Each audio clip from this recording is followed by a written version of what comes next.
शिंदे सेनेचे नेते संजय निरुपम यांच्या गाडीची हवा मनसेच्या कार्यकर्त्यांनी काढली आणि वाद पेटला. मनसैनिक विरुद्ध शिवसैनिक असा संघर्ष दहिसरमध्ये झाला. याला कारण ठरलंय ते म्हणजे रिक्षा आणि टॅक्सी चालकांना मराठी सक्ती करण्याचं. शिंदे सेनेचे नेते आणि परिवहन मंत्री प्रताप सरनाईक यांनी राज्यातील रिक्षा आणि टॅक्सी चालकांसाठी 1 मे पासून मराठी भाषेची सक्ती केली आहे. पण आता या विरोधात शिंदेंच्याच शिवसेनेचे संजय निरुपम यांनी दंड ठोपटले आहे. मराठी भाषेला विरोध नाही, पण मराठी सक्ती करण्याआधी ती शिकण्यासाठी रिक्षा आणि टॅक्सी चालकांना वेळ द्या अशी मागणी निरुपम यांनी केली आहे. याच संदर्भात रिक्षा चालकांशी चर्चा करण्यासाठी निरुपम दहिसरमध्ये पोहोचले होते. पण त्याच वेळी तिथं मनसेचे कार्यकर्ते सुद्धा दाखल झाले.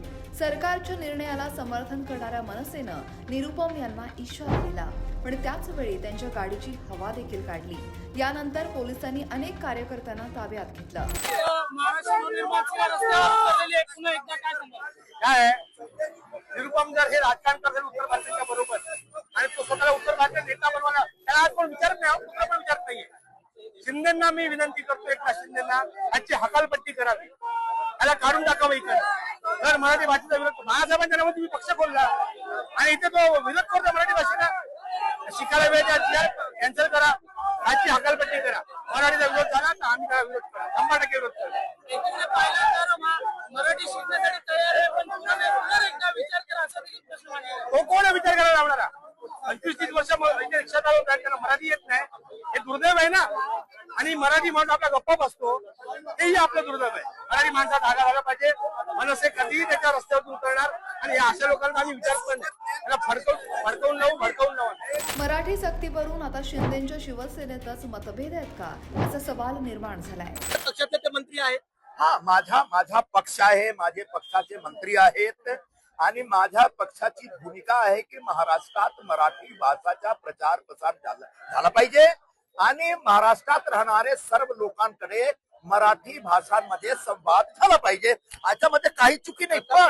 पण जेव्हा एक जुना GR आमचे मंत्रीजी पुन्हा एकदा इम्प्लिमेंट करण्यासाठी आग्रह धरतात, तेव्हा या GR मध्ये काहीतरी चुकीचा दिसतो आणि याच्यामुळे आमचे जो ऑटोवाले लोक आहेत, टॅक्सीवाले लोक आहेत, त्यांच्यामध्ये उदरनिर्वाहाचा संकट निर्माण होऊ शकतो.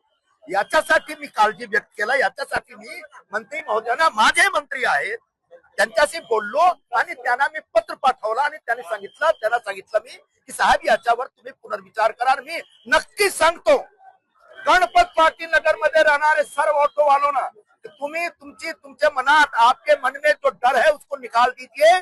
सरकार आपकी है, सरकार आपके प्रति संवेदनशील है और सरकार आपकी चिंता को दूर करेगी और आप लोग भी थोड़ा सा सरकार का जो आग्रह है उसको स्वीकार करने का प्रयत्न करें. मराठी सक्तीच्या मुद्द्यावरतून सध्या राजकीय तापलेला आहे. तसेच तुमच्याही पक्षामध्ये 2 गट नाही, आमच्या पक्षामध्ये एकच गट आहे आणि तो गटचं नाव एकनाथराव शिंदे गट आहे. आम्ही सगळे एकनाथराव शिंदे गटचे सदस्य आहोत आणि एकनाथराव शिंदे साहेब स्वतः विश्वास करतात की महाराष्ट्रात मराठी भाषेचा मान सन्मान राहिला पाहिजे आणि त्याच्यासाठी आम्ही पण काम करतो. फक्त सक्ती नाही झाली पाहिजे एवढंच निभान आहे. आपल्याच पक्षाच्या मंत्र्यांनी घेतलेल्या निर्णयाला संजय निरुपम विरोध का करतायत अशी चर्चा आता सुरू झाली आहे. दुसरीकडे सत्ताधारी पक्षातील आमदाराचा मराठी सक्तीला विरोध तर विरोधातील मनसेचा मराठी सक्तीला पाठिंबा असं चित्र दिसतंय. यामुळे 1 मे पासून मराठी सक्तीची होईल की रिक्षा चालकांना मुदतवाढ दिली जाईल याकडे सगळ्यांचं लक्ष लागलंय. पण या निर्णयाविरोधात रिक्षा आणि टॅक्सी चालकांनी 4 मे रोजी संपाची हाक दिली आहे. आता मनसेची आक्रमकता पाहता 4 मेला काय होणार अशी चर्चा सुद्धा सुरू झाली आहे. तुम्हाला याबद्दल काय वाटतं कमेंट बॉक्समध्ये नक्की लिहा. लोक आदित्य जाधवसह ब्युरो रिपोर्ट, लोकमत.com.